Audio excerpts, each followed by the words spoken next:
شہر رمضان میں ایک بار پھر سے خوش آمدید جناب. ہم نے گفتگو بھی کی بہت سارے ٹاپکس پر، اور آج آپ کو پتا ہے کہ 15 رمضان المبارک کو یوم یتامہ بھی منایا جاتا ہے. اسی کی مناسبت سے ہم نے کہا کہ جو اس طرح کے کام کیے جا رہے ہیں، جو جذبہ انسانیت سے سرشار ہیں، جو مختلف تنظیمیں ہیں، جب بھی ملک پر کوئی آفت آتی ہے اس میں وہ پیش نظر آتی ہیں، چاہے کوئی ناگہانی آفت ہو، سیلاب ہو، زلزلہ ہو، اور کوئی بھی ایسا واقعہ ہو جہاں انسان کو ان کی ضرورت ہو، وہ وہاں نظر آتے ہیں. انہی تنظیموں میں ایک جو ہے الخدمت فاؤنڈیشن ہے، جو 1990 سے انسانیت کی خدمت میں پیش ہے. صحت کا شعبہ ہو، تعلیم ہو، آفات سے بچاؤ، صاف پانی کا پروگرام ہو، پھر یتیم بچوں کی کفالت کی بات ہو، تو الخدمت کی خدمات سے ملک بھر میں لاکھوں افراد مستفید ہو رہے ہیں. اور الخدمت فاؤنڈیشن اس وقت میں جو ہے نہتے فلسطینیوں کو غزہ میں ان کے لیے سپورٹ کے لیے کام کر رہا ہے، ان کو وہاں پر ایڈ فراہم کی جا رہی ہے. یہ بھی قابل ستائش کام ہے الخدمت کا. اسی پر ہم نے بات کرنی ہے. بالکل، اور اس کے لیے ہمارے ساتھ موجود ہیں بریگیڈیئر ریٹائرڈ عبدالجبار بٹ صاحب. یہ نیشنل ڈائریکٹر ہیں الخدمت آرفن کیئر پروگرام کے. بہت شکریہ ڈائریکٹر صاحب ہمیں جوائن کرنے کے لیے. کیسے ہیں آپ؟ بہت شکریہ. رمضان ٹھیک طرح سے گزر رہا ہے؟ ٹھیک جی. اچھا یہ بتائیے گا کہ سب سے پہلے ملک اور بیرون ملک میں آپ کا نیٹ ورک اس وقت موجود ہے، کس طرح سے کام کرتی ہے الخدمت فاؤنڈیشن؟ اس پر ذرا روشنی ڈالیے. الخدمت فاؤنڈیشن جو ہے پہلے تو ملکی حالات کے مطابق ہی کام کر رہی تھی، لیکن جب انٹرنیشنل لیول پہ بھی دیکھا گیا کہ حالات خراب ہوئے ہیں کچھ جگہوں پہ، تو ہمارا کام جو ہے نا ابھی وہاں پہ بھی ہے. جیسے ہم نے روہنگیا مسلمز کے لیے کام کیا بنگلہ دیش میں جا کے، ٹرکی میں زلزلہ آیا تو وہاں پہ کیا، وہ بڑا سراہا گیا. تو شام کے بچے جو ہے نا ان کے لیے بھی وہاں ہم نے آغوش ہوم بنایا ہوا ہے ٹرکی میں. تو اسی طرح ابھی فلسطین کا جو ایشو ہے اس کے اوپر بھی. تو یہ ایک آرگنائزیشن ہے جو کہ انڈیویجول بیسڈ نہیں ہے بلکہ آرگنائزیشنل بیسڈ ہے پرفارمنسز کی. تو اس کے مطابق کر رہے ہیں. اور آپ نے جیسے یہ مینشن کیا کہ جی مختلف فیلڈز، کچھ 7 میجر فیلڈز ہیں جس میں ہم کام کر رہے ہیں. ڈیزاسٹر مینجمنٹ ہے، ایجوکیشن ہے، کلین واٹر جو ہے اس کا ہے، آرفن کیئر پروگرام ہے، اس کے بعد ہیلتھ بہت بڑا ایک ہمارا ہے جو کہ الگ سے ابھی ایز اے فاؤنڈیشن بھی کام کر رہی ہے جی. اور کمیونٹی سروسز کا، پھر مائکرو فائننس جو ہے وہ بھی شروع کر دیا ہم نے. یہ ہے جس شعبوں میں ہم کام کر رہے ہیں الحمدللہ. زبردست. اچھا بریگیڈیئر صاحب، الخدمت فاؤنڈیشن نے گزشتہ کئی سالوں سے ہم دیکھ رہے ہیں جو یتیم بچوں کی کفالت کے لیے خاص طور پر اہتمام کیا ہے. ایک تو اس کا بیک گراؤنڈ کیا ہے، اور دوسرا یہ کہ پاکستان میں خاص طور پر یہ جو یتیم بچے ہیں ان کی کفالت کے لیے یا ان کو کتنے بڑے میجر چیلنجز کا سامنا کرنا پڑ رہا ہے، اس پر بھی ذرا روشنی ڈالیں. اچھا، یہ الخدمت کا جو شعبہ ہے آرفن کیئر کا، یہ بیسیکلی جب 2005 کا زلزلہ آیا تو اس کے بعد شروع ہوا. اچھا. کہ کشمیر میں اور اس وقت خیبر پختونخوا جو ہے اس میں جو بچے یتیم ہوئے تو مسئلہ ہو کہ ان کو کہاں پہ ایڈجسٹ کیا جائے. تو 3 آغوش ہوم اس وقت بنائے گئے، 2 کشمیر میں، باغ میں، ادھر راولہ کوٹ، اور 1 اٹک میں. اچھا. تو یہ چلتا رہا. تو پھر ہم نے سوچا کہ یہ جو یتیم بہت زیادہ ہیں، آغوش ہوم جو ہے نا وہ ان کی ریکوائرمنٹ کو میٹ نہیں کر رہے. تو 2012 میں جو ہے نا پھر ایک نیا پروگرام لانچ کیا گیا، آرفن فیملی سپورٹ پروگرام، جس میں کہ بچے جو ہے نا اپنی ماں کے پاس ہی رہتے ہیں. کہ باپ کی شفقت تو ان کی چلی گئی ہے لیکن کم از کم ماں کی آغوش ہونا میسر ہے. تو وہ جو تھا یہ نیا پروگرام شروع ہوا، اور اس وقت جو ہے نا یہ ابھی آہستہ آہستہ بڑھ رہا ہے. اور الحمدللہ اس وقت جو ہے نا یہ آرفن فیملی سپورٹ پروگرام میں ہمارے 30,500 بچے جو ہے نا موجود ہیں. یہ آپ تعلیم و تربیت ان کی جو ہے انشور کرتے ہیں، ان کی خود اعتمادی بھی بحال رکھنے کی کوشش کرتے ہیں. جی خود اعتمادی یہ سب سے بڑا جو فیکٹر ہے نا یتیم بچوں میں اگر ہے تو یہی ہوتا ہے کہ ان میں جو ہے نا اگر کوئی کمی رہ جاتی ہے تو وہ خود اعتمادی کی کمی ہوتی ہے. اور ہمارا پروگرام ایسا ہے کہ ہم کوشش کرتے ہیں کہ ان میں خود اعتمادی پیدا ہو.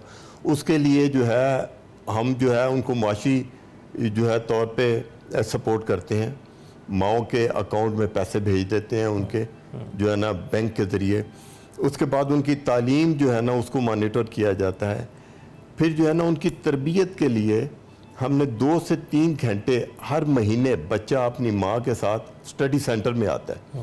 اس وقت 350 اسٹڈی سینٹر ہیں ہمارے آل اوور پاکستان جو کام کر رہے ہیں. زبردست. تو اس میں بچے کی تربیت کی جاتی ہے. اس میں ان سے جو ہے نا آپ کہہ لیں کہ جی تقریری مقابلے بھی کروائے جاتے ہیں, ان سے کوئز مقابلے بھی ہوتے ہیں, ان سے جو ہے نا بک ریڈنگ کے مقابلے بھی جو ہے نا وہ چل رہے ہوتے ہیں.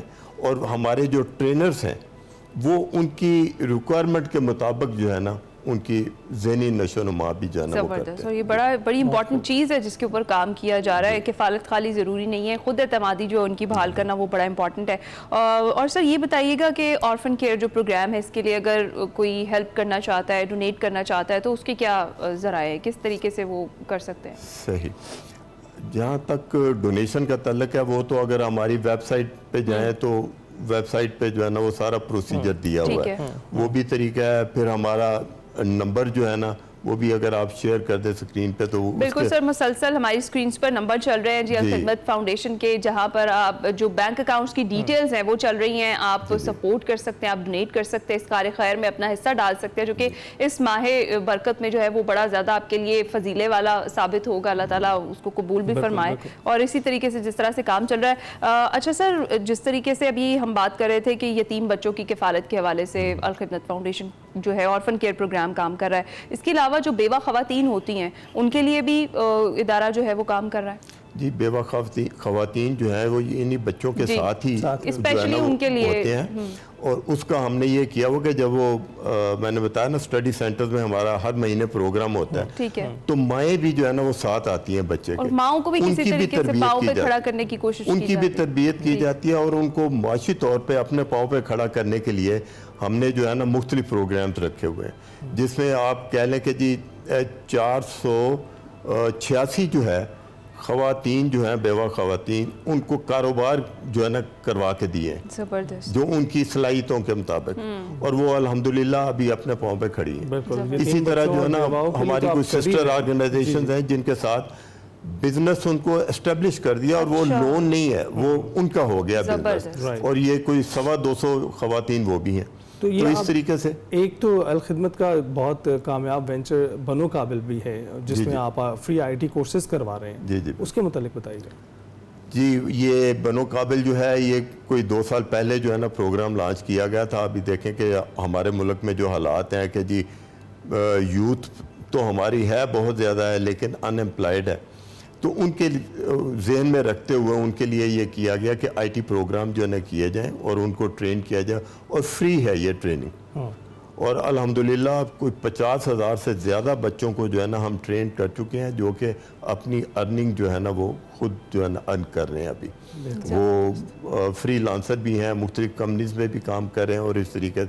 اور یہ پہلے کراچی سے سٹارٹ کیا تھا, ابھی میجر سٹیز جو ہے نا لاہور ہو گیا, اسلام آباد, پنڈی ہو گیا, پشاور ہو گیا, ان جگہوں پہ بھی جو ہے نا وہ لانچ ہو چکا ہے. اچھا سر, یہ اس وقت معیشت کو بہت دھچکا لگا ہوا ہے اور اس کی وجہ سے بہت سارے لوگ متاثر ہیں, تو آپ کو لگ رہا ہے کہ جو ڈونیشنز دینے والے ہیں وہ بھی متاثر ہوئے اس بات سے؟ ڈونیشن دینے والے دیکھیں کسی حد تک تو کہنا چاہیے کہ متاثر ہوئے. جیسے یہ جو کرونا آیا تو اس میں کچھ کمپنیز تھیں جو ہمیں پہلے ڈونیٹ کیا کرتی تھیں, تو انہوں نے ہیڈز اپ کر دیا کہ جی ابھی ہمارے حالات اس قابل نہیں رہے کہ ہم کر سکیں. لیکن الحمدللہ ہمیں جو ہے کوئی اتنا ابھی تک ایشو اس میں نہیں آ رہا, کیونکہ اگر ایک طرف کوئی جو ہے نا ڈراپ ہوتا ہے تو دو دوسرے جو ہے نا وہ سپورٹ کرنے کو تیار ہو جاتے ہیں. یہی جذبہ ہے.